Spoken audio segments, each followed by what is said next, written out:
Hi, welcome to the gwEmbassy. I'm gwEm. So I'm going to do a breakdown of the jam I did last week with the Kawai R100.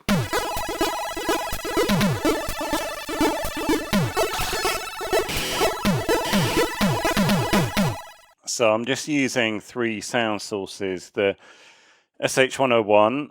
I used to have a Behringer MS-101, also called the MS-1. But I decided to sell it and buy the OG. I liked the Behringer, it sounded great. I just, it just didn't excite me like the idea of having the vintage bit of kit did. This definitely has a more limited sequencer, sounds just as good. 303, as you know, featured in a number of my videos, rave classic. The 303 is going through this Nux Timecore pedal, which is running a ping-pong delay. And then we have this new acquisition, which is a Kawai R100 drum machine, which is quite a fascinating bit of gear, actually. I've been quite absorbed by it.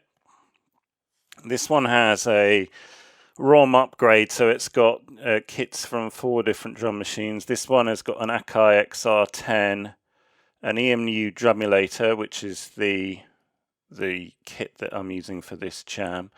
It also has a Kawai R50E kit and the original Kawai R100 kit, which is kind of awesome on its own, actually.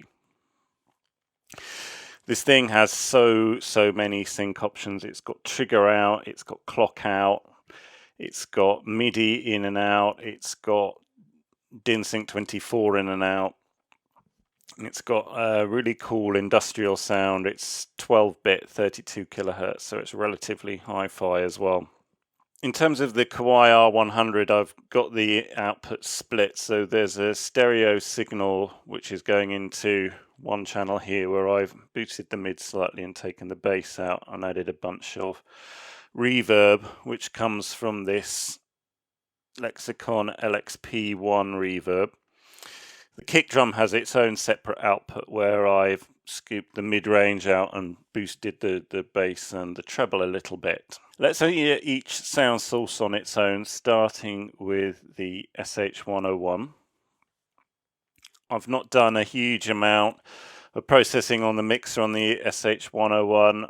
I boosted the bass a hair, almost not worth mentioning, to be honest. So this is the sound. Got the portamento switched on. It's sounding great all on its own. I'll switch the sequencer on. I've set the clave part on the R100 as the trigger out for the bass line. So when I run the beat, you will hear it triggering each note on the SH-101.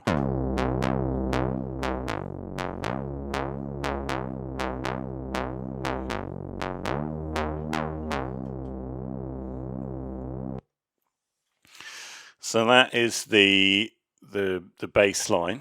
Then I've got 2 acid lines.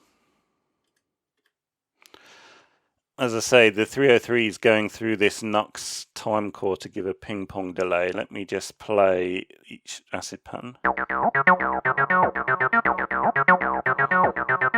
That's the first one, and we've also got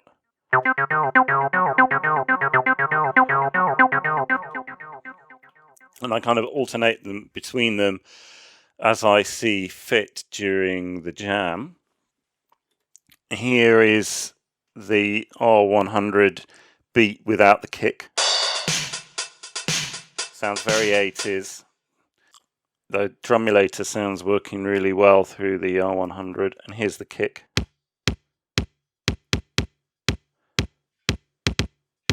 Basically a 4 to the floor and all together.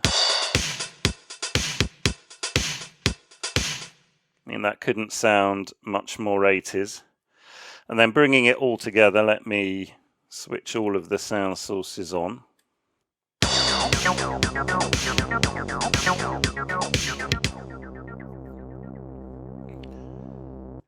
As I have in all my jams, the output going through the Alesis Nanocompressor.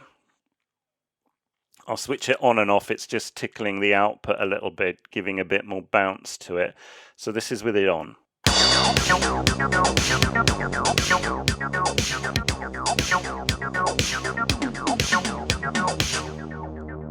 And now with it bypassed. Sounds a lot more direct and with less bounce. I'll toggle it on and off while it's playing now. Watch this.